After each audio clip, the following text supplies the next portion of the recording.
जी, आपसे जानना चाहेंगे, आज दूसरे चरण का मतदान बिहार में चल रहा है। पिछले चरण का चुनाव हो चुका है, लेकिन कहा जा रहा है कि इस मतदान के बाद तस्वीरें साफ हो जाएंगी कि आखिर पार्टी की जो जनता है वो किस पार्टी को चुनकर सामने लाती है। आप किस तरह से इस मतदान को देख रहे हैं?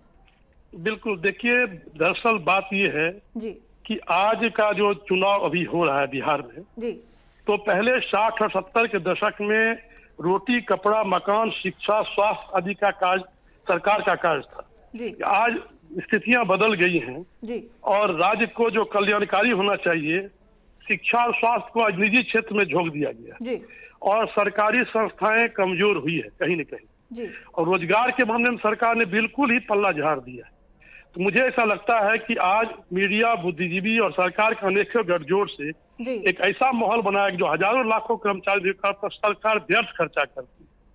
और आज जो तरीके निकाले गए, जैसे निजीकरण, विनिवेश, आउटसोर्सिंग इत्यादि, इस तरह से रिटायर करने के लिए किए गए। जी तो बिहार के चुनाव में अभी जो तेजस्वी जी ने 10 लाख नौकरियों का जो वादा किया है, जी कहीं न कहीं ये बिहार के नौजवानों को आकर्षित कर रहा है। जी और सबसे बड़ी दुखद स्थिति ये है कि आप धर्म के नाम पर, जाति के नाम पर, क्षेत्रीयता के नाम पर जो बरगलाया जा रहा है और जो इस तरह की बातें की जा रही है, जी बिहार का एक विकास का जो मुद्दा था वो कहीं न कहीं पीछे छूट गया।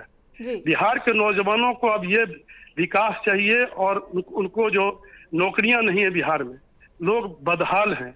आपने देखा कि किस तरह से जब लॉकडाउन हुआ था जी तो बिहार के लोगों को पलायन करना पड़ा था अन्य सारे राज्यों से।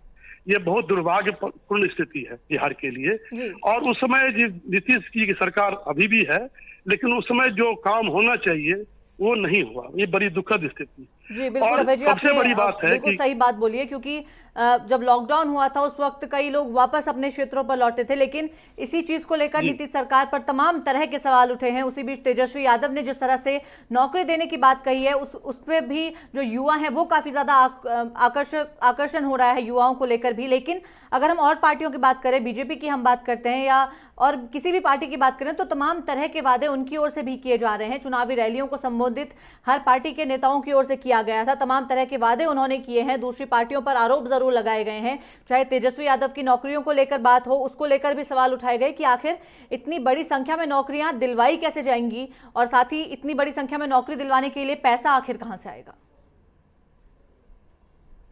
देखिए क्या है, अभी सबसे बड़ी स्थिति यह है कि सारे दलों की स्थिति एक ही समान जी।